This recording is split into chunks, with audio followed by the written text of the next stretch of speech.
So hi, welcome.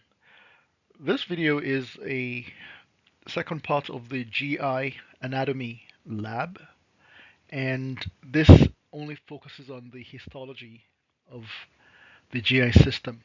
So I will show some of the things that is presented in the lab, and not all of it. So here is a section of the liver. So this is a 10x, 10 times magnification of the liver. So I want to point out this structure. So each of these hexagons, some of them are perfect hexagons, not all of them, is a functional unit of the liver. It's called the lobule of the liver. And you can see this picture here. I want to acknowledge Reese, who took this picture.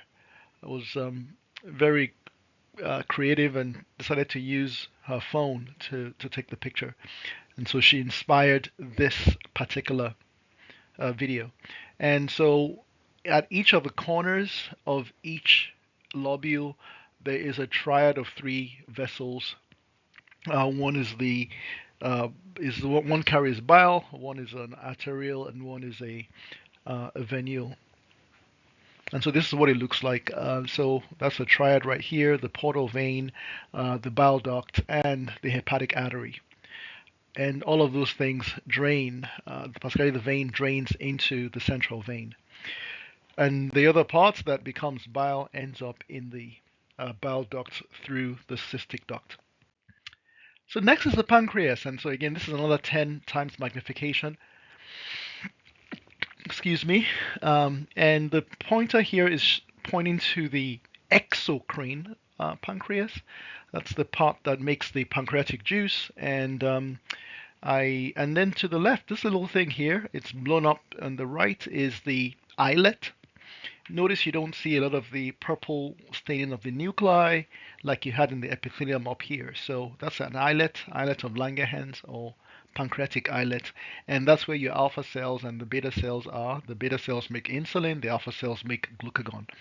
And this picture here shows that in a little bit better. So that's my islet here again. And notice that in um, the acinus, that's what it's called, has epithelial cells around a central compartment. In that central compartment that is stained red, that's where the different things that you make, the enzymes or the bicarbonates, that's what it is, and those will travel through this duct and into the ultimately into the pancreatic duct, and the pancreatic duct empties together with the bile duct into the duodenum.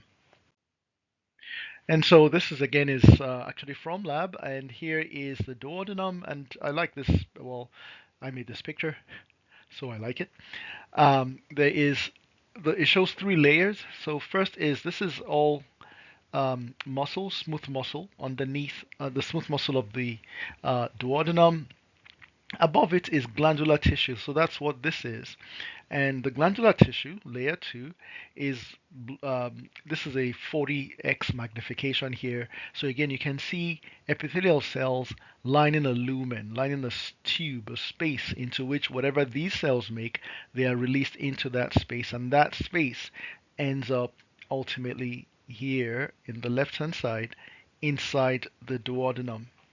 Okay. And so that you'd see that these cells here are columnar epithelial cells. You can see those. So and I think it's pretty cool. And why is it simple columnar epithelial cells? The duodenum is largely absorptive. It absorbs a lot. The other thing about the duodenum is it has a lot of the villi. So this is a villus, for example, and the villi are on the folds, the circular folds, which is abundant in the duodenum because it helps to slow down the gastric contents that flows in there and allow the pancreatic juice as well as the mucus to neutralize some of that acid. And here's the jejunum here. See a lot of villus. There's now a lot more um, villi that increases the absorptive area. So that's it over here on the right hand side at a higher magnification. It allows a higher absorptive area, so you can absorb nutrients. So that's largely what's happening here.